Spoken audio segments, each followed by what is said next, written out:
I'm going to go to my... I'm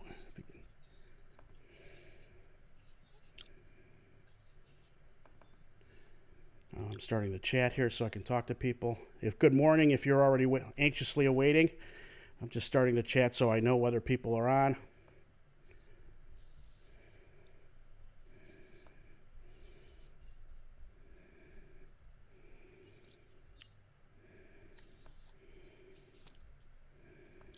Okay, the chat's waiting for messages. And we are...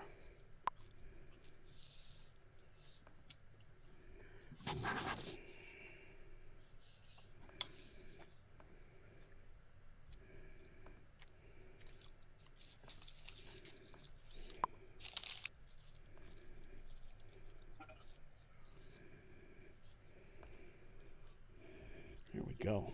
So people are seeing the other screen right now. I can put on a little, choose the file.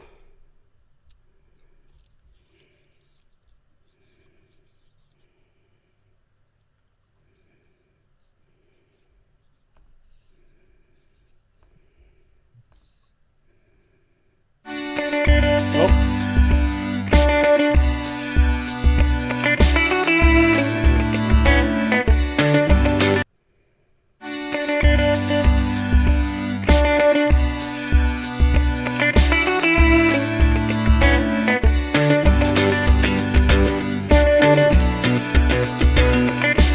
Okay, so thank you, Nancy. Nancy sees me on YouTube. Mike G from Staten Island is watching. And Nancy sees us from Facebook as well. So we are in good shape, folks.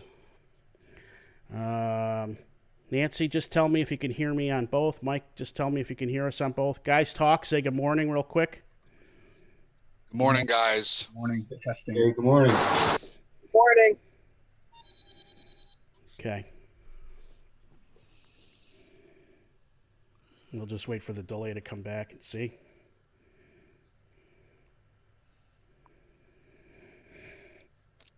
Okay.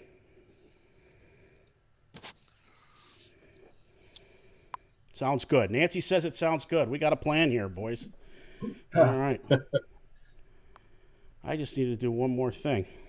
I just realized.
Great. Thanks, Mike. Appreciate it on the loud and clear.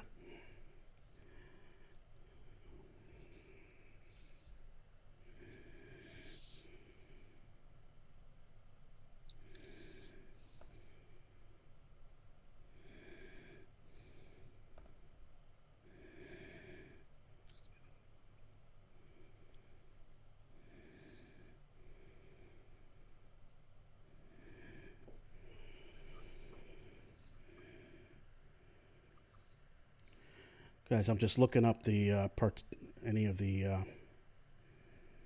virtual live stream.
Okay.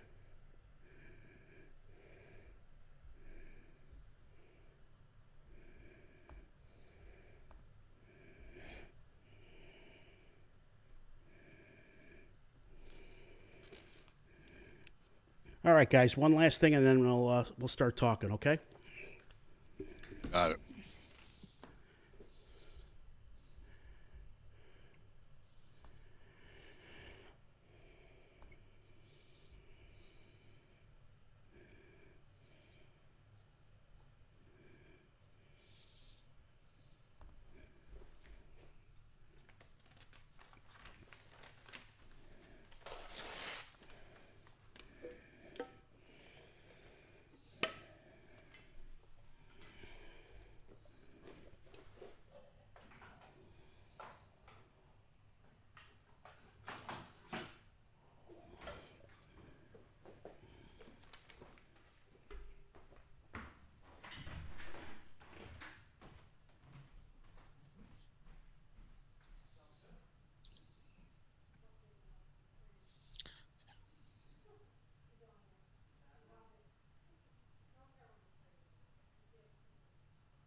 Yeah, I think. Okay.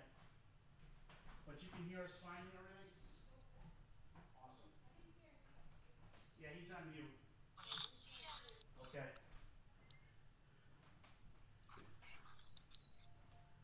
He got a new microphone.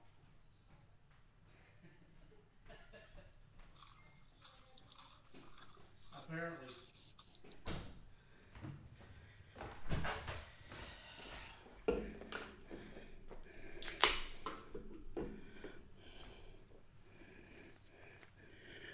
Okay, can you guys still hear me? And 4. Yep. All right. I love it when a plan comes together. And will it stay together? Yeah, that's. We don't want Now- to. We don't want to lose audio in the middle of it. Yeah. Hey, Nick, from a purely heterosexual point of view, you look pretty hot driving that right now. know how to answer that. That's a great shot. You should see it. You got the clouds in the back. That's cool. It is a Sunroof, cool shot. yeah, it is. You look like you're enjoying life. It's a 9:44 kind of day, yes. All right, guys. So let me give you the rundown on what we want to do. So Lou went to High Octane South Jersey this morning. I do have the video of that, and then we could kind of talk through that. Then I have the last couple of weeks we've been doing I do have a quick update on the Bring a Trailer stuff we've been doing, where we just kind of guess like our fantasy game, and then Mitch, I figured we'd start with your Lincoln. And then I have Nick. I have Jeremy's Boxster lined up, and then Beautiful, thank you. Yep. And then I have, last but not least, Steve. We're going to have you do your Typhoon and La Forza. Sounds good. So, all right. And I know people can hear us right now, so we're going to keep going on that. The biggest thing I have to remember is Steve. I'm the engineer here too. Yeah. I have a great right. appreciation for what your guy was doing behind the scenes. Yeah, I know. All right. So if I just remember, and why is that camera on there right now? As long as we keep that camera on scene too. All right. So we've got about 10 more minutes. Oh, look, happy birthday to Lou. Let me put that on. Yeah. When I was at Cars and Coffee this morning, Jim Hill gave me this. James Hill, red 944. And when I looked inside, I'll take it out. It's a, see if I can get it on here. Oh. Wow. Owner's Manual 944 S and turbo. The only thing I'm missing is the turbo. which prices are going crazy, by the way. It's insane right now. Insane, you know. Yeah, I know you didn't have a chance to catch it, but Boxsters are catching up now too. I featured a car this morning. It's got 23,000 miles and 99, silver with the Boxster red interior. What was it? 23,000 miles.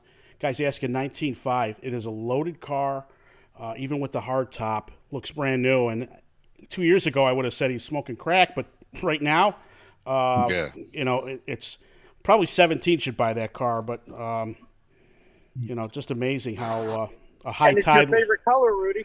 Oh, wait a minute. Oh, I can't.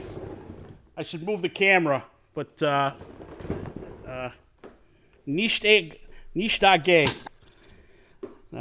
I don't mind. You know, we don't mind silver. It's just it seemed like every other Boxster had the color from the early ones. I think. Well, yeah, 40% of them do. So. Wow. Yeah. So Dan sent me, His Highness Dan sent me a video just now from the Cars and Coffee, showing me, you know, a little bit more cars there than were when I left. Okay. I texted it to you so you have it, but yeah. if you have time, if you want to show it, you can. It's a very short video, so. Let me see if I can. Let me see if I can use the technology here. Thank you, Nurse Nancy.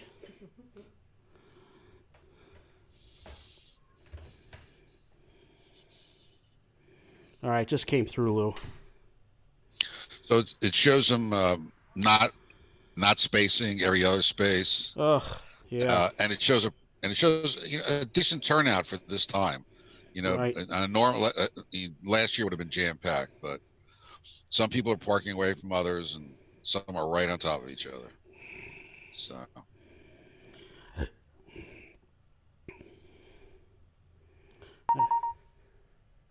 I don't know what people's thoughts are on that, but mine changes by the day.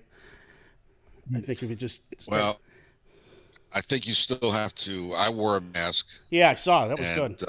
I stayed away. So, I gotta grab this call. Are we on air now or not? Yeah, we are live. So what what you say can be used against you. All right, let me see if I can mute myself for a minute here. Okay.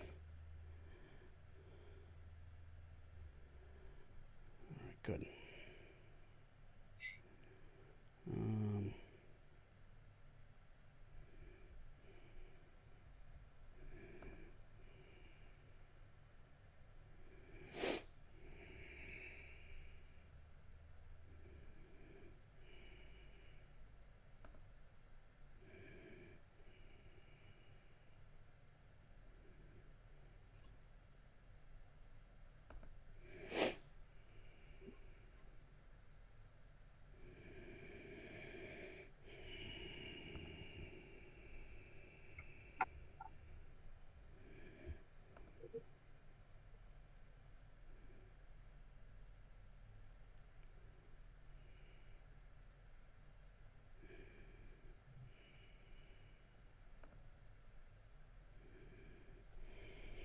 Try that one more time.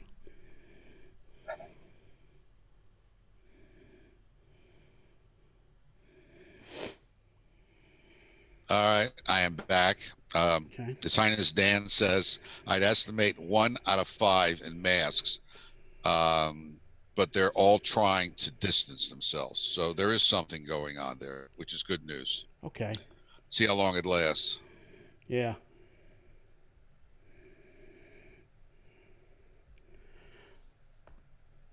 Okay. So I just want to make sure all my resources are off. Okay. Let me all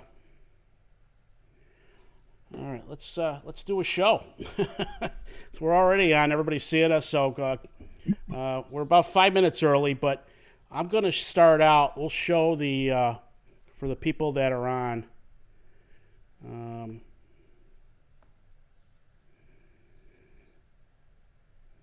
One more thing. I just want to make sure Nancy can see me and sees everybody on there. So let me just check that. I'll go check that with her, and then we will go. So hang on if you're on there, people, and we'll be right back. I'm switching to engineer mode right now.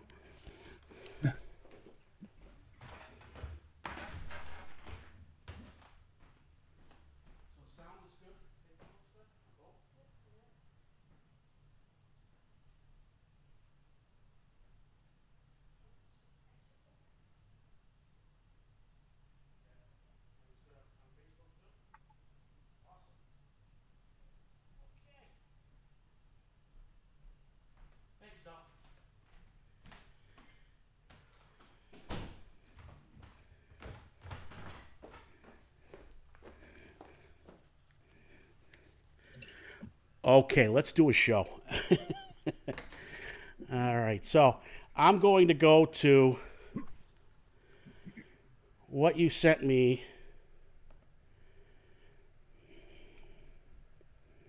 So good morning, everybody. I'm going to introduce everyone.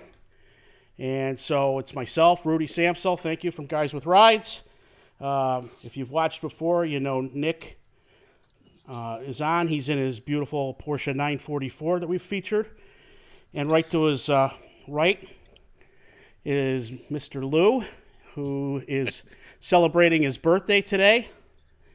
And that's all we need to know. And in the upper left is a new friend of mine, Mitch Kaplan from, we have a mutual friend and my next door neighbors, Lou and Myrna, if they're watching. So they got me in contact with Mitch, so we're looking forward to showing his beautiful Lincoln Continental. Thank you. And last but not least is Steve Sapphire. If you guys know Steve, he had a radio show called Car Smarts on ESPN 610 in Philadelphia, and he's switching to a podcast so he can give an update on that. But Steve has some cool cars. One of them is a 92 GMC Typhoon that if you follow the Doug DeMuro channel, he was one of his earliest videos before anybody knew Doug. And now Doug is I think he just surpassed 1 million subscribers. No, he has 2.5. 2.5, that's right, yeah. I mean, he's to say he's coining money is an understatement with that format. And, 2.5 million subscribers with jump cuts and just amazing if you have the right content. That's right. Yeah. So anyway, so what we're going to do today is we're going to go through a quick live report that Lou did this morning from High Octane, South Jersey. I'll show some video of that. It's an informal gathering that we wanted to see how people are doing with the Cars and Coffee. Then we're going to show the first one. This is the first one. So we're going to show Mitch's 28,000 mile Cartier Edition 76 Lincoln Continental Mark IV. And me being a big fan of land yachts, wait till you guys see this car. And then next, we did have Nick's friend Jeremy has a beautiful 2005 Boxster S. And yeah, it's got a turbo. So he's got the video. We've got that we're going to take through. And then finally, Steve's going to take us through not only his 92 Typhoon, but also a very interesting SUV. If you kind of remember that era, it's called a La Forza. So it's probably the Frankenstein of SUVs, because depending on what month, the phase of the moon was what kind of powertrain you got, and but I won't ruin the surprise with Steve. So I call it the Yugo of the SUV world. Very good, very good. All right, so I'm going to keep going here, and let me. We got an update on our car and Bring a Trailer, the Corvette. Yeah, so I've got all three of those. You want to do the Cars and Coffee first, or do that? Yeah, you can do the Cars and Coffee first. All right, so I'm going to start that file, and I'm going to let you narrate it. All right. This group is called High Octane South Jersey. We collect toys for the hospital, for the Borough Hospital, and for some of the unfortunate kids in more impoverished area in South Jersey for Christmas. So this was the first time this year that was scheduled, and that's me, social distancing. That's a wide-angle lens, just so you know. I had to get the guys with rides.com on. That's why it's a wide-angle lens, so it's a wide-angle lens. So I got here early, and I expect it was a beautiful day. I expected a big turnout, and we had one Porsche Turbo S Cabriolet showed up while I was there. And we have he's walking to Starbucks to try to get coffee. So this is the parking lot that's usually jam full of cars. And this was a group of Stingers that came in. They came in all together, and they're all Stingers. And they did park initially every other space, and you could see some staggered parking. At the last count, of cars on the last clip, it showed about 1 in 5 people were wearing masks. They were trying to social distance. The normal group that usually shows up was very thin. They didn't show up. This must be a club or a group that all came together.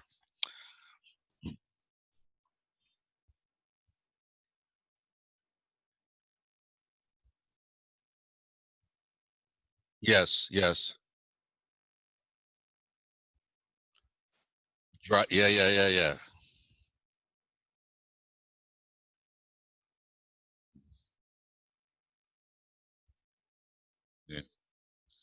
Here's Nick.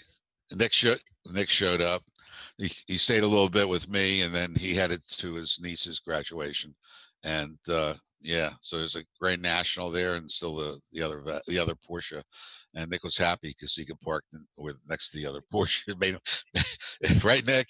Is he listening? He's not listening. That's right. Yes, we all got to stick together. That's right. That's right. You're a member of the club. You drive one. And it's glad that they recognize that is a Porsche. But while we're standing there looking later on, as the people were coming around and looking at the 944, they go around the back. They want to see if it says turbo on it or anything. Check the front end or check the back. It seems to be the car right now for some reason.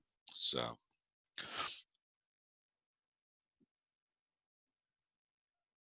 Oh, the last one from Dan, His Highness Dan. Yeah, so Dan shows up there. I ask him, look, give me a short little video. So we can see now there's a big turnout. We can see that they're not parked every other spot. They're not social distancing. You know, here's a little bit thinner on this side, but I don't see too many masks. And that's it. That's the way of the world right now, so.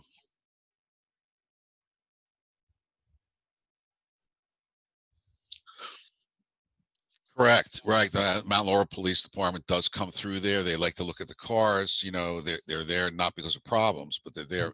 And there was no sign. There was one paramedic van that came through. It went to the Starbucks, which is right next door. So no, they're not. Not at all. So.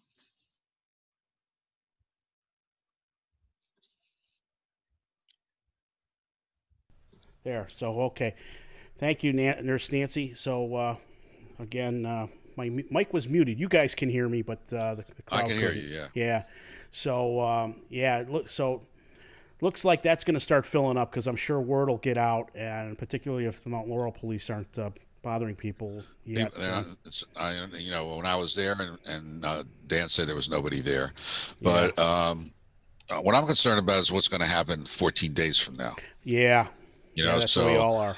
Everybody. So I'd wait and see. I'm sure our governor will be the first one to tell us about the upticks, if there are any, what's going on. Yeah, and I'm still waiting. So the other one is that I'm involved with is Bucks County Exotics, and I'm waiting to hear back from Ernie, who runs that. They typically run that the first and third Saturday of every month. So technically, June 6th next week would be their first one if they're planning on it. Steve, you're in the Bucks County area. What's the situation right now in terms of restarting? Yeah, I mean, there's really not much going on. I did, and whenever something comes along Facebook, an announcement of a show or a gathering like this, I try to save it. So there's just a few in early June. In Collegeville, for example, Cars and Stars on July 11th. So that's not even June. So people are waiting. Everything else has been, for the most part, has been canceled. I mean, there's just no place to go. Yeah. They're doing virtual car shows still. That's the big thing. Talking about that, I could use everybody's votes or likes this weekend on the Radwood's doing a virtual car show. Yeah. On Instagram. It's an Instagram show. Well, they're live streaming on something the young kids call Twitch, which is that's the YouTube of gamers. I think my son actually, ironically enough, does a live stream of whatever video game he's playing. But they're doing it on something else too. Yeah. Besides, I think I want to say it's. I thought no, it's their YouTube channel as well. They're doing. I saw Twitch. Yeah. And YouTube. But since my car was posted, I'm getting a lot of likes. I'm getting like notifications, likes on the posting.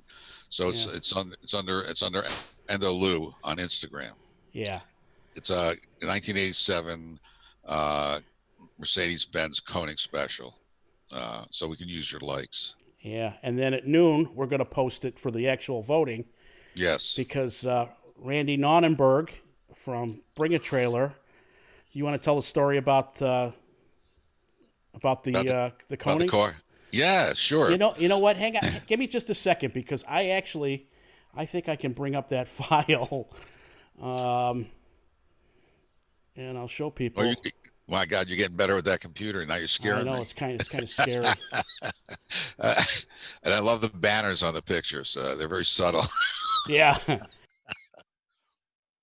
Yes. So I got the car and I wanted to, they at a certain point in time, Bring a Trailer was actually trying to get cars on. And that yellow thing on the hood of the car is, just remember that. I'll tell you about that. So they had a thing where it was free. You can post a car for free. So as a lark, I put this in with a high reserve on Bring a Trailer, and the comments were scathing about this car. You know, they were scathing on this car. So, and it went up to like 7,500, and then afterwards, people tried to contact me, try to buy it, you know, that kind of thing. So that was 2014. And so 4 years later, in 2018, Radwood held a you know, in Philadelphia, a big car show, and that won Radisson show 2018 in Philadelphia. So it went from, you know, total reject at Bring a Trailer to a winner at Radwood. So I sent the information. I sent it to Bring a Trailer, and I never heard back. Then on Bring a Trailer, they featured Radwood, Philadelphia, and the guy wrote like beautiful things about the car. It was like exactly the opposite 4 years later of what it was like on when it was up there for auction. I thought it was hilarious. So, yeah, so we're doing a bit of a publicity stunt. We're going to try to see if they put it up. I've got guys with Ride Subtle signage all over the video and the pictures. And we're going to see if Randy and the Radwood people catch on. That we're actually plugging guys with rides rather than showing the car. So we want to really it'd be hard for them to take it down if you have a lot of likes and things like that. Yeah, I mean, they can ignore it, but enough people are going to see it, you know? Yeah. So that's something I'm trying to get everybody to go in there and like it. And then, you know, then it'll bring it, you know, they look which one's got the most likes. It certainly has to bring it to their attention. Right. So, okay, that's great. Oh, not me. All right, time for you want to do a video. There we go. So I got myself figured out. So, Mitch, why don't we go ahead and we'll do your car first, and then we're going to go to the Boxster. So I am going to bring up.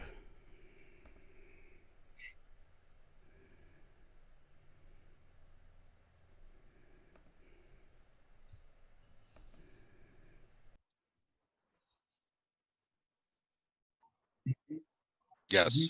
Nice. Yeah. All right. Well, okay. Well, starting out showing the exterior of the car, which every bit of the car is showroom condition. It's, as Rudy mentioned, it's got about 28,000 miles on it. I'm actually the third owner. The first owner was, it's pretty ironic, a little old lady from Paris, Missouri, who never drove the car, obviously.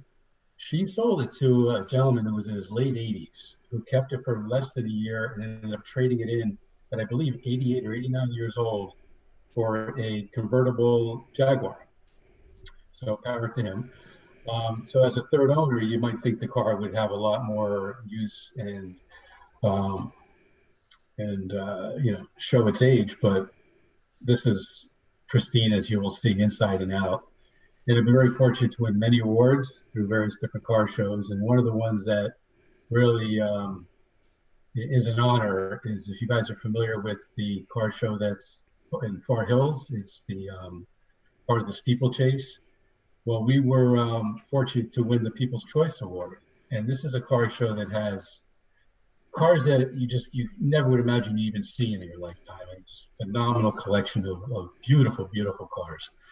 And my wife and I, who was very active with me and very fortunate that way, a lot like you, Rudy, with Nancy, is, you know, we were both just like astonished that we would have been chosen out of these hundreds and hundreds of beautiful, beautiful collector cars. Wow.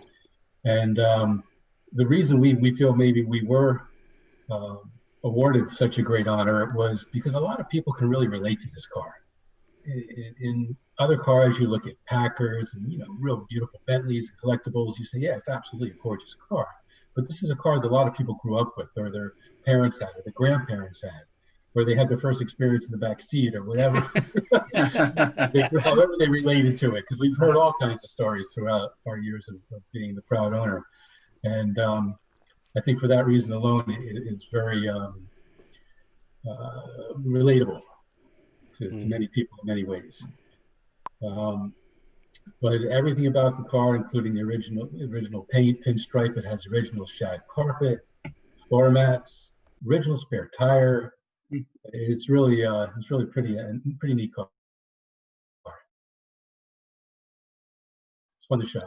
How's the vinyl top on it, Mitch? Oh, it's perfect, absolutely perfect. This Wow. is the back seat. Wow. You What can was the see- over-under on that one today? So, Mitch, you're not in the joke, but I just re-dyed the Landau top on my Cadillac, and rule one when you're going to do that is make sure you have the right color. Hey, Rudy, if you could stop it right there and maybe go back just a little bit, I want to point something out, which is very, very unique, so I'm told. Now, keep in mind, I'm not really a Lincoln guy, although I own a Lincoln. It's not something I, have a lot of experience in terms of knowing a lot about the history of the manufacturing of the cars. But if you see that red hose that's going up to the windshield there on the left side of the screen, that's actually a heated windshield. Wow. And something that Lincoln guys who have admired the car at various different shows said they have never seen. People who are just embracing the Lincoln brand for most of their lives said they've never seen that before. And it's actually a factory option. It's on the window sticker, Wow. which I have as well. Now And the one thing someone pointed out to me, which I thought was a good point and something to certainly be concerned about, is whatever you do, don't break that windshield. Is that water that goes through there? Is it? I'm going to have to say I'm not sure. It could be. But the coils go right into the glass. And how exactly it's heated, I'm not too sure. Because I had a Mercury that had a heated windshield. It was sort of like a gold tint. Yeah, I had that on a Sable too, Lou. So yeah. that almost looks like a hose, and I'm trying to figure It out. is like a hose. Yeah, it's the best way to describe it. And there's no tint to the windshield.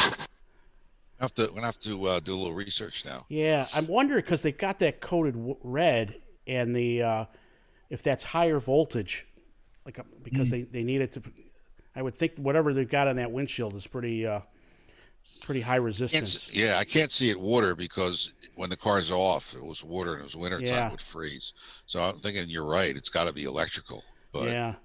Huh. Where's it coming from? Right off the battery? Positive battery? Let me run it. We could see. Maybe there's a transformer or something. Yeah. Yeah, that's close to the. Okay, so here. I'm pointing. Sorry. I can see. Yeah. Let me see if I can do it with the mouse. Right beneath the snorkel, right where the. Yeah, right. Something's going on down there. Maybe there's a transformer to step it up to. Yeah, it's close to the battery, so it's coming off the battery. Huh. That's amazing. Something else that's unique is every body part, and I didn't really take any close-up shots, but has the actual painted part number, which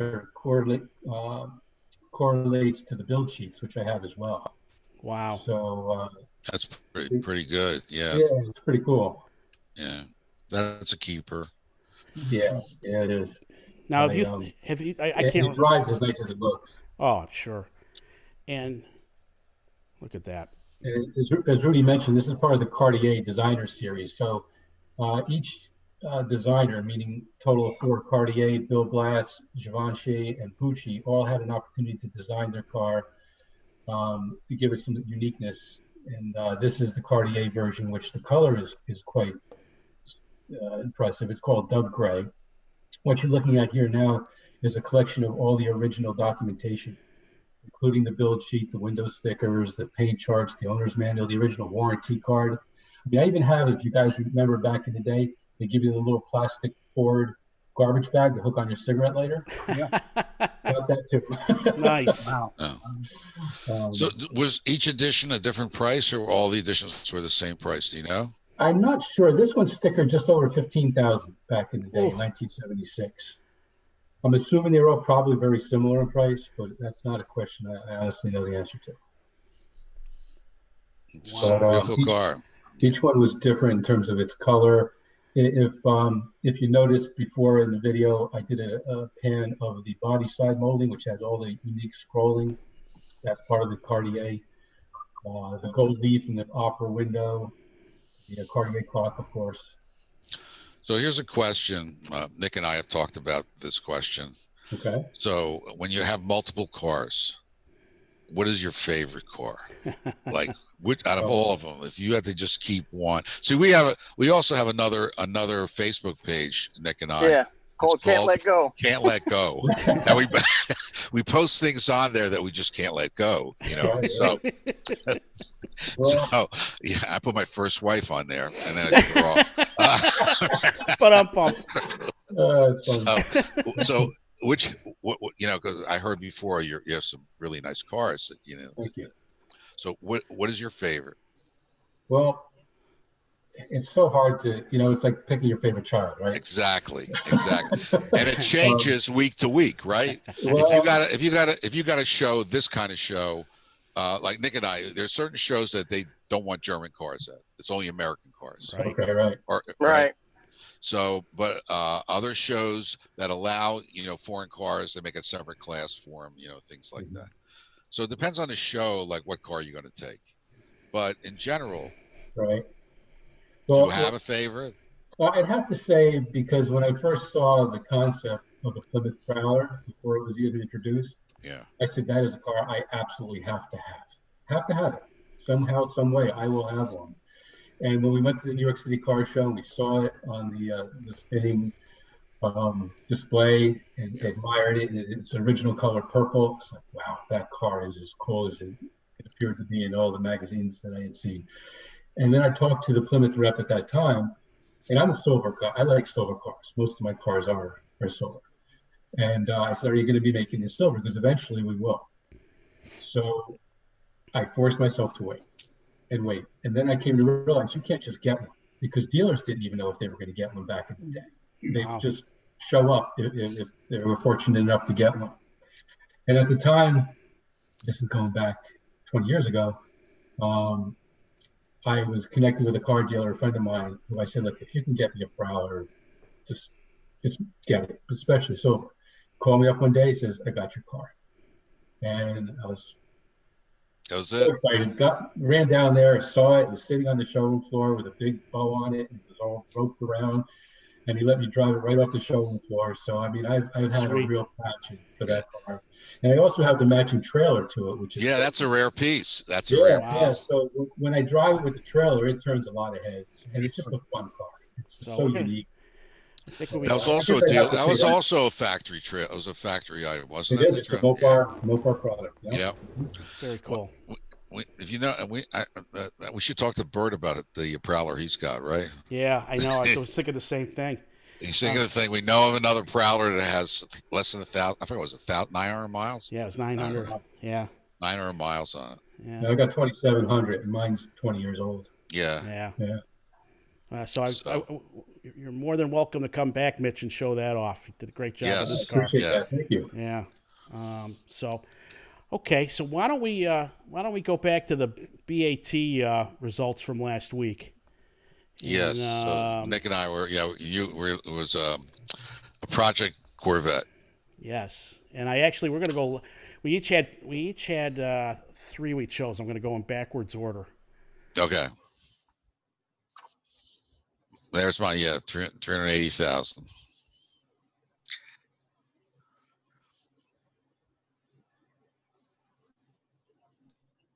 I did. I thought it was a good price for the buyer. I expected that car to go higher. First of all, it's just a heritage paint job alone, is an expensive option, and it's most desired option. Gulf livery, right? Yeah. And the modifications to this car were very tasteful. He took off the rondelles where the numbers would be, and he painted those areas. He put a side stripe on the car, and the car was, you could drive it for, it wasn't a 200-mile car. It had like 4,000 miles on it. Yep. And I thought it would go higher. I thought it would be over 400,000. Yeah. So especially with the new ones going for over 500, 500. Actually, they have one coming out, a carbon edition. I think it's 700,000 starts at. Wow. So and I think this is still a better car. V8 instead of a V6.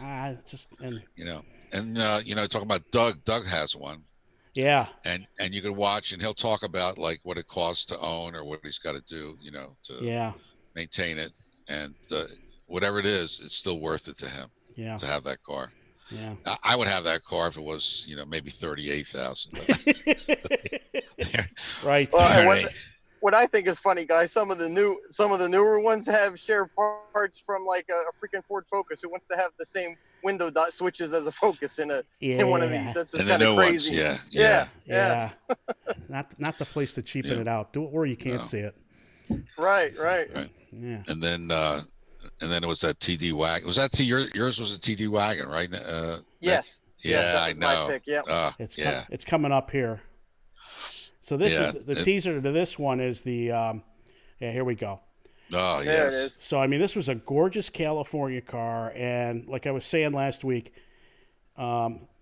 this thing took off about 5-6 years ago with all the hipsters. Nick, say? This is like you want to talk about the bring a trailer effect on a car. This was one of them. And I'll let you take it from there if you can. I don't know if you can see it or not. Yeah. Okay. Yeah, no, I can see it. That and with Mr. Brewer and Ant Anstead doing it too. I mean, anything they do on Wheeler Dealer seems to take off. That's how I fell back in love with the 914. It's their fault I bought one. Good point. But anyway, yeah, I was surprised that this finished just under 12. I think, right? I can't see the price. 11. Yeah, it was 11 change. Yep. Yeah. So I think probably what hurt it slightly is just that even though these diesel 5-cylinder diesel engines are bulletproof, I think the true mileage unknown probably scared some people away is what I'm thinking. But the body and everything is in great shape, and if you know anything about them, I've had a few, not in the wagon version, but in the sedan. These good old 123s will run forever. I mean, they're just great cars. That's probably if I had a list of 5 Armageddon cars, that would be on it. Oh yeah. No doubt. For sure. Yeah. So that was that one. It was very surprising. I'm gonna have to watch the. All right. So apologies for my navigating around here. And okay, so here's the last one I picked.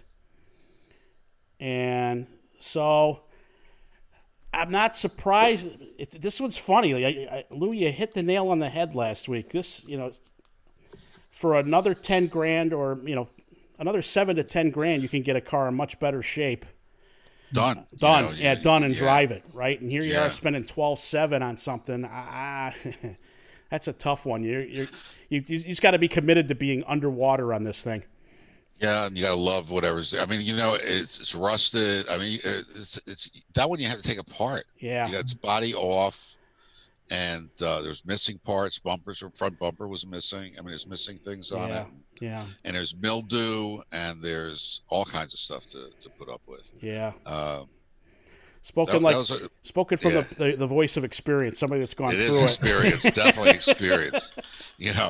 I've restored a car twice. First and last. If you take forget parts, if you take the amount of hours that you and your friends spend doing it, amount of hours, and you equate those if I worked an extra week or an extra couple days or whatever your job is, you work a little bit more doing it, and let somebody else do the work, and you buy it done. After a while, they get tired of it. One of the things that happens when you have a lot of cars, and I've been through, loads of cars. I wish I never sold some of the cars I've sold. Is I would have at one time I would have a '58 Impala convertible with a Continental kit. It was a beautiful car, 348. I had a '62 Thunderbird Sports Roadster, and I had a '63 Impala 409 convertible also. So if you go to a car show, your friends will call you up and go, like, what car are you taking? And I go, I was going to take the Impala. And they go, no, don't take that. Take the Thunderbird, because I would be in their class with their cars, and they didn't want me to be in the same class. So they try to tell me to take something else. So after a while, you get tired of it. And okay, I'm going to sell it. There's something else I want. I'm going to get it. Mm-hmm. And that's what happens. So even though, as much as you love your car, really enjoy it at some point in time, you like something else more, and you wind up selling it. Right. Except for that mark, I would not do that. Mark. When you find something special like that, you definitely keep it. Yeah. So. Right. Or you're like me, and that's how you end up with 17. Yeah, you can't let go. Yeah. Well, I'm always up. I'm always up for an intervention, and we can make another. I can put another lift behind me, and we'll just take it away. I don't know. I got 5 garages with lifts. We may have some space for you. All right. So moving on. Let's. I'm gonna bring up Boxster. The Boxster. Right. Let's do the box. We got to do Jeremy's Boxster. Yeah, we got to do Jeremy's Boxster, and. Jeremy, if you're out there, thank you for your patience with me. I take full responsibility on this, but so what I'm going to do here, I'm gonna play the sound, right? And yes, please do. We'll go from there, and hopefully everybody can hear it. So, without further ado.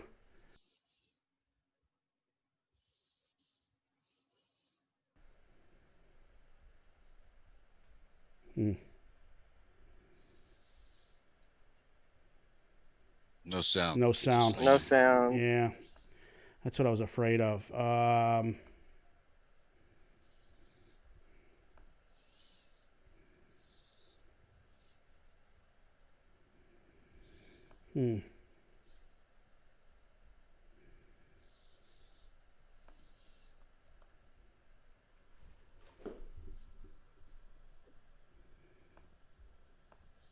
Nice barn.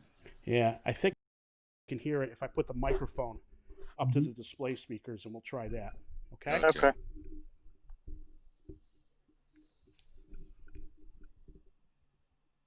No.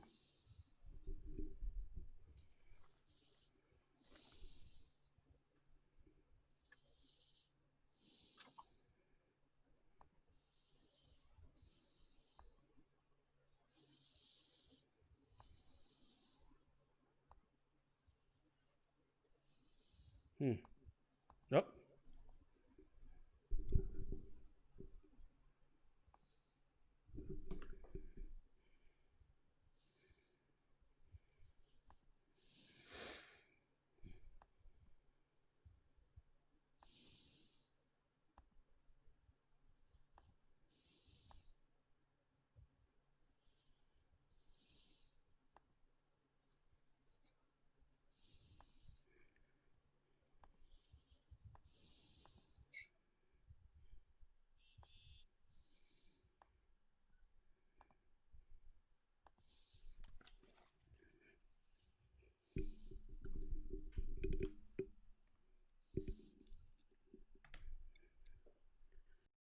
Yes. I Yeah. figured- We're waiting patiently. Oh, thank Hi, you. everybody. My There we name go. is Jeremy. What we have here today Can you hear it now? is my 2005 No. Porsche Boxster S.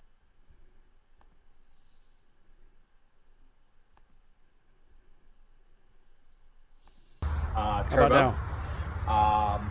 Exterior, there's very little done to the car so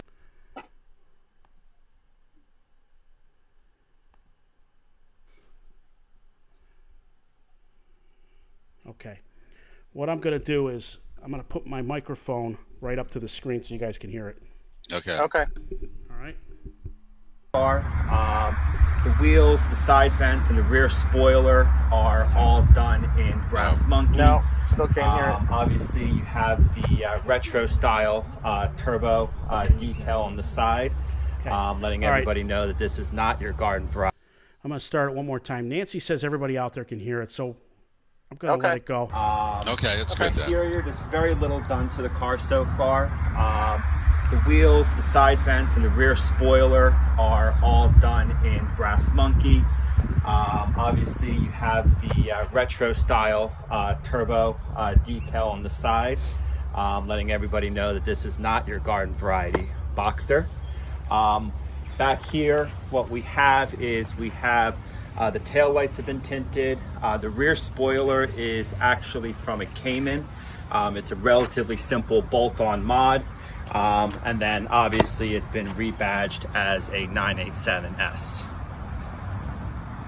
The only other major modification that's been done to the car is it has a lightweight flywheel with the X51 clutch.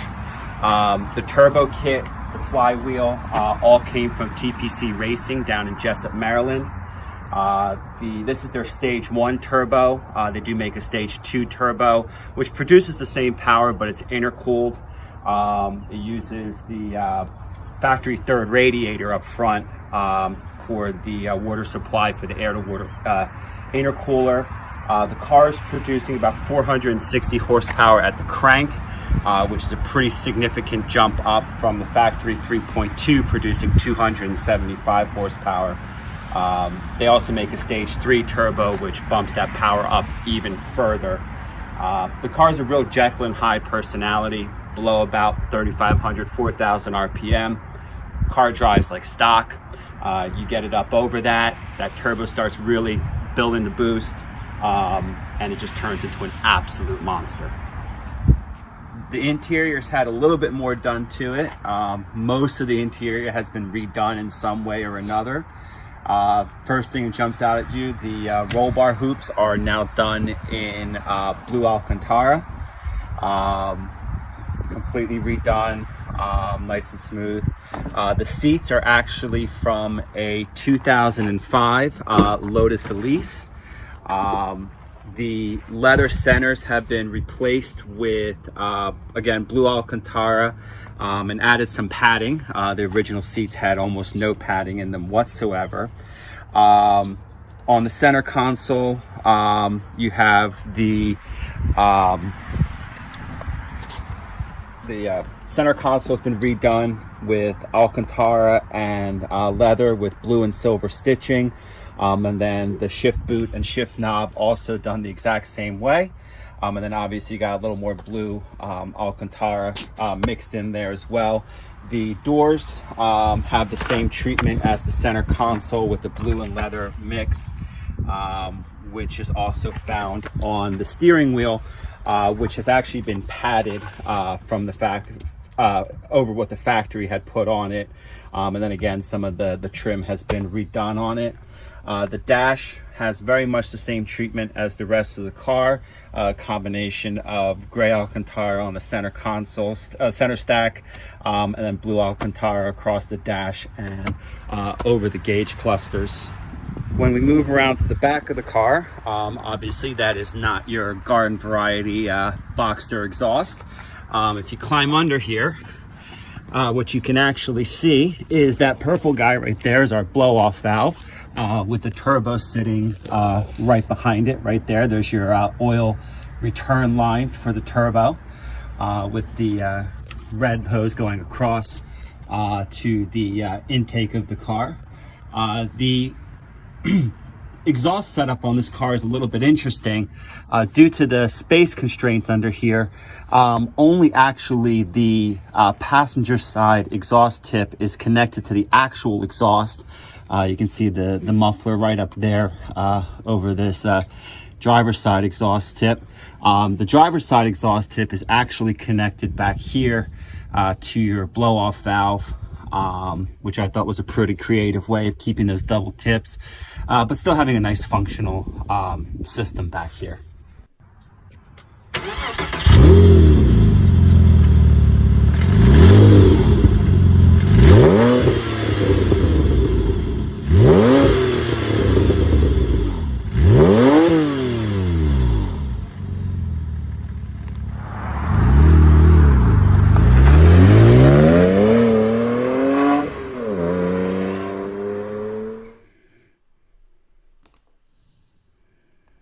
Okay. Very good. Yeah, so I'm not sure. That's an action item for me to figure out why you guys can't hear the sound, but at least the everybody that was on the other channels could hear it, and the sound was very good. So thanks, Jeremy. And I actually... and I'll just... Go ahead. I'll just add real quick. He's a real talented guy. He did all that interior work himself, and I think his next project is to put some nice fender flares on it. So it's an awesome work in progress and a cool car to see in person. Very nice, very nice. Just good example of anybody out there that wants to feature a car. Jeremy sent me five or six videos. Well, Nick sent you 5 or 6 quick video clips just over the phone. Nick texted them to me. I put them together and tied them all together, as Mitch did as well with his Lincoln. It's a pretty easy way to do it, and you can see the quality these days is just amazing. So if you're interested in sharing your car, and as we have these shows going forward, by all means, let us know. All right, cool. So Thanks. moving on. Let's see. It's Steve's time here. And Steve, I'm gonna bring up your file here.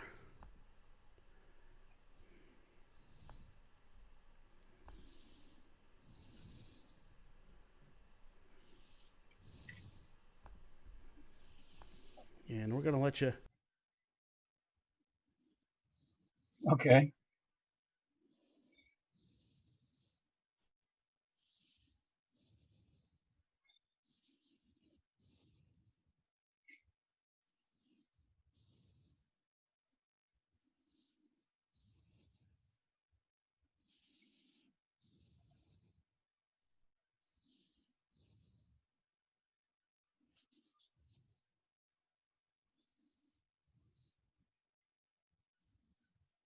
Thank you. Thanks, Rudy. It's great to be here. Thank you for coming on my show. Actually, it was a great show. I was on 610 ESPN in Philly and WOND down in South Jersey, Atlantic City, for 18 months. I learned a lot, met a lot of cool people, had a lot of great interviews, and that's going to continue. It's just going to continue as a podcast for various reasons. I think primarily that AM radio is just a tough sell to get car guys to listen to, on a Saturday at 11 o'clock when you're usually at a car show. The fact that we lost car shows and sponsors and everything going forward is the big hit to a radio show. But we're going to continue to do podcasts. It gives me the flexibility of going to guests, on their time. I don't have to be stuck in a studio every Saturday at 11 o'clock. And gives me a lot of flexibility, and so I'm accumulating all the sort of the equipment. And you're a technician now, so you understand how much goes into it. And we'll be filming them as well, and doing the YouTube uploads as I've been doing. So it's a lot of fun, and we're going to continue that. And some of the sponsors are coming along with me, including Grundy and Classic Auto Mall and Philly Auto Show, all Very sponsors, cool. and ELED Lights. .com. Oh, glad to hear it. So, yeah, I'm excited. People missed it because once again, my mic was muted. So I just wanted Steve had me on his show almost a year ago now on Car Smarts Radio. That's what he's talking about here. So check it out, podcast. Really cool podcast. He's got some great guests on there. I think my favorite, besides me, but was the. The guy, the street rod guys. What's the rat rod guys that you had on? Matt Murray from Iron Trap Garage. Yeah, they're out in Boyertown. Yeah, they're really into the rat rod scene, and it was cool. And these are young guys, right? Mm-hmm. They're he's 37. Yeah, so to someone our age, that's young now. Yeah, he's sort of this up and coming YouTube star. He's got a great garage in Boyertown. He's 37 years old, and he restores 30s and 40s era cars as you would if you lived in the 50s. So it's all old parts, really old school type stuff. And he was just born in the wrong era, but he's continuing it as a young man. It's pretty cool. Yeah, but what I love about that is, when people say, young guys aren't into old cars, and you see that, and then I think of what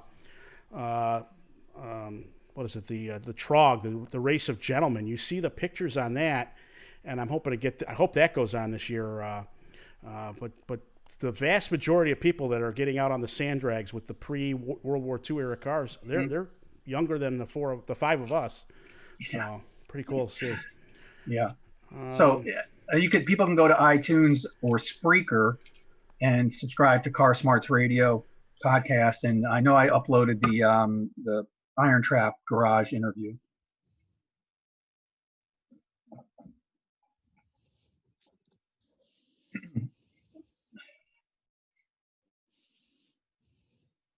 Okay, let me tee this up here one more time, and so there it is. You can subscribe to that, and so Steve also has a couple of pretty cool cars that I wanted to have him show off. The first one is I'll let you take it from there, Steve, and if I need to pause it, let me know. Sure. This is a 92 GMC Typhoon. It's a turbo V6 4.3. Less than 5,000 of these were produced between 92 and 93. It is the follow-up to the Cyclone, which was the 1991 pickup truck. And just got involved after I sold my Grand National in 2001. I had a yearning for the turbo V6 feel, but I didn't want another Grand National. So I got into the sci-tie world, as they call it. Started meeting people, a lot of them on the East Coast, actually. And they used to meet at Hooters in Maple Shade, New Jersey. And I would go out there, out of a truck before I bought one, and meet the people. And it was just such a great group of guys, just a great group, tight-knit. And they had been around for a long time. And that's how I learned about these trucks. So I found a Cyclone in Tennessee. I didn't want a Cyclone. I wanted a Typhoon. But just to get into the community, I bought a Cyclone. Now, never take stock advice from me, because I have the worst record for buying and selling at the wrong time. I had the Cyclone for a couple of years, and then I saw a Typhoon on eBay. It was green over gray, which is one of the colors available in 93. And I bought it from Alaska, and it cost probably about $4,000 to ship it from Alaska to Pennsylvania. But it was a great car. I had one of these sci-tie guys up in Alaska check it out for me in person, and I shipped that thing from Alaska. Had that for a couple of years. Long story short, I bought another Cyclone, which turned out to be misrepresented. So hard lesson learned. And had a knock in the engine as well, and I sold that one. And then picked this one up about, about 4 or 5 years ago from, fellow sci-tie buddy in Florida. And this truck has 44,600 miles on it. I like bone stock. I'm not a mechanic. I don't like to tweak things or fix things that are not factory. And so all of my cars have been factory. Here I am comparing it to other SUVs. I have on my screen the SRT8. I see. Yeah, right. And so, it was reviewed by Doug DeMuro, and you can go look on that. And so I did a video of the Doug score. He started doing a Doug score about a year or two after he reviewed my truck, and so I went back and did a Doug score based on his criteria for comfort and coolness and acceleration and comfort and things like that. So you can go watch that video as well. It's on the carsmartsradio.com website, both of those videos. Yeah, and you actually checked with him first, if I recall, right? And he thought it was a cool idea. Yeah, right. I had been in touch with Doug. He was based in Philly for a while, right. and I stayed in touch with him. And when he reviewed my truck, he had 200,000 subscribers, and every time it went up 100,000, which was pretty quick. I text him and I go, "Oh my God, can you believe you're up to 600,000 subscribers?"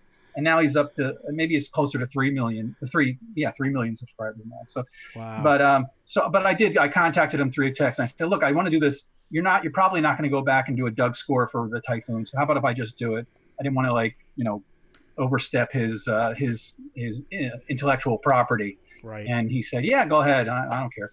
So he's a super nice guy, and I can't even get a hold of him anymore because he's such a big star. But anyway. Yeah, I figured.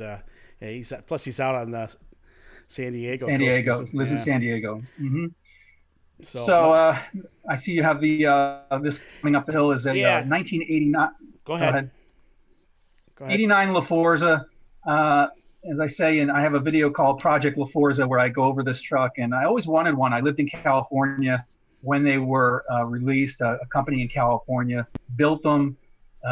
They were an Iveco truck chassis. The body was actually built and designed by Tom Jarda. I think that's how you pronounce it. And Tom created such great hits as the Ferrari 330 GT, the Fiat 124 Spider, the Ferrari 365 California, and the Di Tommaso Pantera. And then he designed this. And so I'm not sure this one stayed on his resume, but what happened was these two guys from California decided, they saw it at an auto show, I think in Geneva or Turin, and decided that this would be a great hit in the United States. And the only other luxury SUV at the time was the Range Rover. And so they brought them over. They made about 50 changes to the interior to, bring them up to U.S. specs and U.S. tastes. Huh. And just like the Yugo, which came over and basically fell apart, same thing happened with these. The build quality was terrible. And there I am just showing off the car. Yeah. And so basically things started going bad with them right away. And the company went bankrupt in 1990, the first company, these two guys from California. So they only lasted a year and a half in production. Wow. And less than 200 trucks were actually built at that time. And then over the years, several other companies tried to resurrect the brand under different names and with different drivetrains. But this was sort of the original. The 89 was the original. I actually liked the design. I always thought it was a cool looking truck and an interesting concept. And they had these huge back seats and this Italian leather, which didn't really hold up very well. If these got any exposure, sun at all, the burl wood and the leather cracked and basically fell apart. And they had all kinds of electrical issues. The electricity was still Italian based, but the engine itself is pretty ironclad. It's a Ford 302 out of the Bronco or F-150 of that era. So it's not a Mustang engine. They did that later generations of the La Forza. But this is a Ford truck engine, 302. Mine has 151,000 miles and it runs great. I did have a bunch of leaks, so I have it all apart now to replace all the gaskets. But after I fixed the oil pressure issue, it was great. This one was actually on Bring a Trailer back in the number of years ago. And then, long story short, is I got it from a collector in Pittsburgh who sold his mint La Forza to a guy in Minnesota who had bought it off Bring a Trailer and traded him for it. So this actually came from Pittsburgh via Bring a Trailer. Wow. And this one has all-terrain tires, and they didn't come with that. They're supposed to be luxury vehicles, really luxury SUVs. Some of them were even VIP, had bulletproof glass and all kinds of special VIP accoutrements. But this one's sort of the base model. And again, basic 302 V8, 151,000 miles. There's some electrical upgrades on this one that were, there was a guy out in California during the 80s and 90s who was really the expert, this guy named Mark, and he would do all this upgrading to the electrical system. I have no idea what I'm doing electrically, so I'm learning.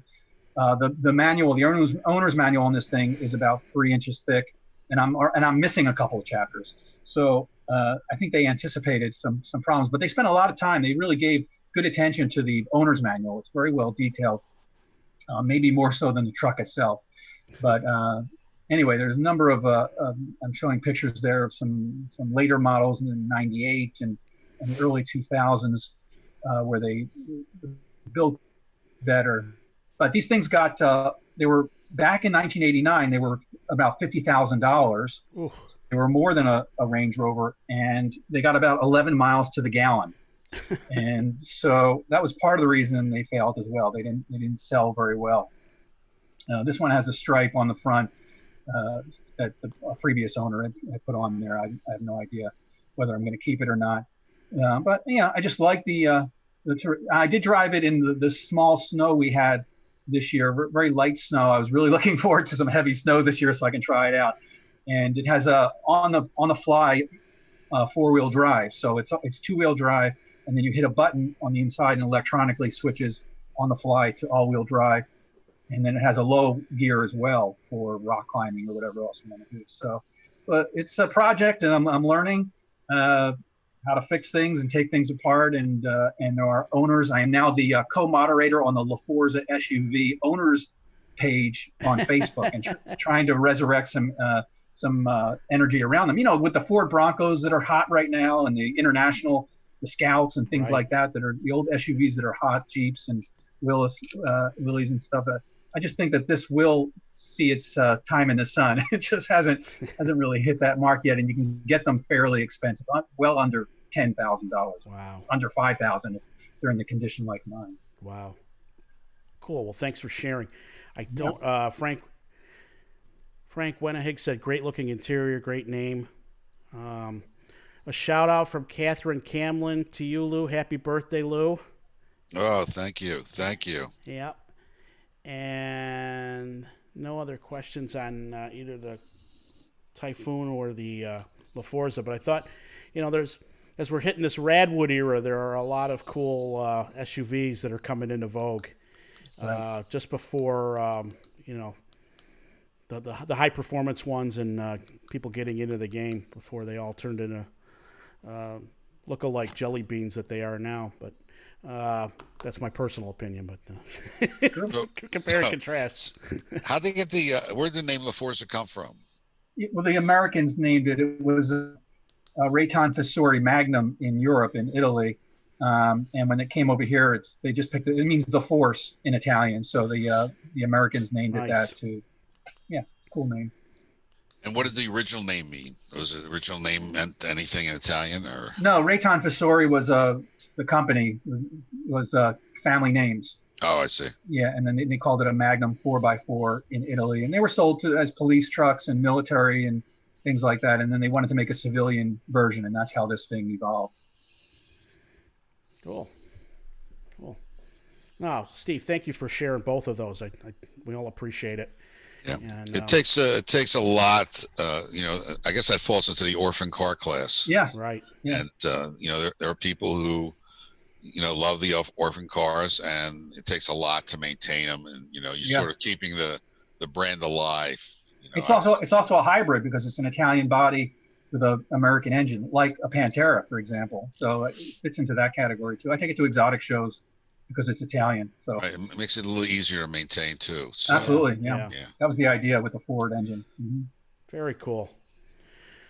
All right. Well, we got Mike G. Staten Island. I knew he would know the answer to this, and sure enough, this goes back to Mitch, your Lincoln. So he said the Lincoln Owners Group Forum says the heated windshield was available 1974 to 1976 on the Mark IV and Thunderbird, which, if I recall right, that vintage, they were both on the same production line.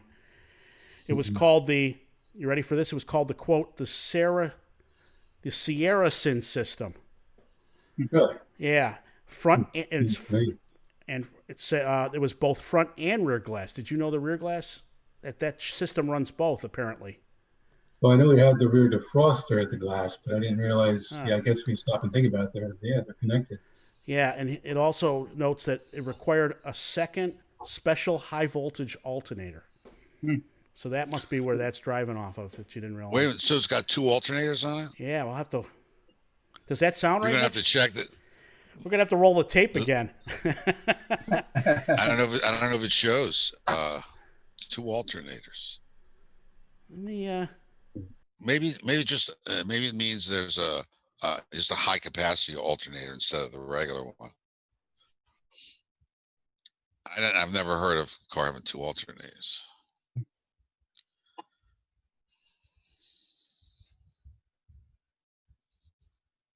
It's a beautiful car.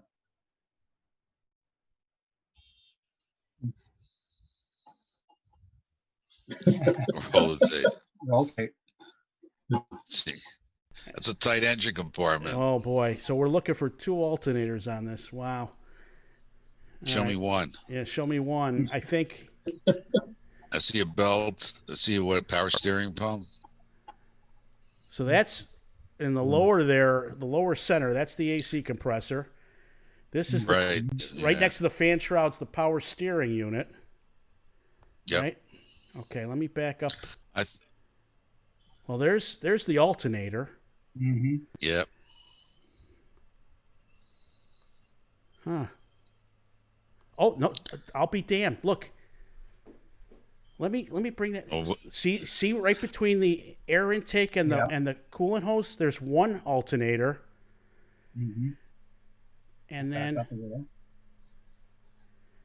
And is this another alternator here, or is that an air pump? That looks to me like another alternator.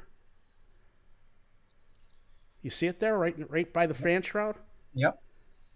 Now you got both in the shot. Yep. Yeah. Mitch, you're gonna have to go under hood and confirm. Yeah, good luck to me for that. And Mike G's saying, yeah, it's not common. You never heard of it on cars, but apparently it may be fairly common on trucks, which would make sense. Heavy trucks, that would make sense to me. One for maybe the cab systems, and the other for the other. So. Yeah, that's in the right place for an alternator. So Yeah. that might be too there. I learned something. Well, we can look it up afterwards. We got Google. Yeah. So it'll tell us. So, well, guys, thanks. We're at the top of the hour already. I can't believe it. I appreciate it. And I appreciate everybody tuning in out there. So we're going to take a break from this for a bit. And I think we're being optimists that the social distancing is going to open up here in the tri-state area. And as long as we all stay safe, we're going to get together the old-fashioned way and actually drive our cars somewhere. So I do appreciate everyone tuning in. We'll play it by ear. If if it's looking like it's just a stormy Saturday and we've got nothing better to do, we'll get the word out that we're going to do one of these. If you're interested in a future event, having your car featured like Steve or Mitch or Jeremy did earlier today, by all means, reach out to me. Email at guyswithrides.com, and we'll look about getting your video queued up. It's pretty straightforward to do, and look for this. At worst cases, we're gonna restart this in the fall, I think, as the car show season dies down and the weather turns cooler. So, but we'll go from there. So I appreciate everybody tuning in, guys. Any last thoughts, Mitch? One thing that's sort of kind of a fun fact about the Lincoln, and very unusual with respect to the cars on the road today, is this car is 19 feet long and weighs 6,666 pounds. Wow. That's got my Rolls Royce beating weight, but same length. That's heavier. That's heavier than the La Forza, which is it's amazing. 5,200 pounds. That's amazing. Wow. Just for a two-door, the size of the door is bigger than a smart car. So that's funny. I just realized I forgot to do the door prize. So I was just looking at the names. How can I forget the door prize? So here I'm taking the thank you to Frank Wenehig and Car Care Specialties. It's carcarespecialties.com. Check it out. Great selection of higher-end Encore supplies like Lexol that I use on, let's see. Yeah, Lexol. I'm going to put it out there. That's going to be on the interior. If you see it back here, as I'm looking, the Blitz Wax I used on the Cadillac. So that was my first time trying the Blitz Wax, and it's really popping the lacquer paint on the car. So anyway, it's a $50 gift certificate. I am going to pull the name from this can. Here, I'm showing it in the thing. And Arnie Cohen. Arnie is the winner. So Again, he's a two-time winner. Our first two-time winner. Our first time winner. Wow. It's random. It's random. I pick them out every. Nurse Nancy cuts them up, and that's why you re-register every week. I don't know about that. I think this is rigged. I think I'll take it for Arnie, and It's all legit, people. It's all legit. So congratulations, Arnie. You got to be in it to win it. So it's all good. So thanks again, guys. Steve, any last words? Nick? No. Okay. Just have a good day, everyone. Yes. Instagram. Vote for my Koenig, Endo Lou on Instagram on the Radwood Live car show. And voting starts after 12 today. Okay. And and happy birthday again, Lou. Happy birthday, Thanks Lou. so much. Yeah, Thanks so much. And if you're into it, by all means, subscribe to the Car Smarts podcast and help out. Listen to the great show Steve's put together. a special thank you to Nurse Nancy for dinner, for lasagna. Yes. For lasagna. I'm looking forward to it. Very good. Just remember to cook it now. I will cook it. It might taste better. It probably tastes better when it's cooked. Sauce was good. Good. All right, Gravy. guys. I shouldn't say sauce. Gravy was good. All right. All right. Stay safe. Stay safe, everyone. All right, Stay Thanks. safe. Thank Bye-bye. you. Thank you very much, Rudy. Thank you. Be well. Great show. Be well. Take care.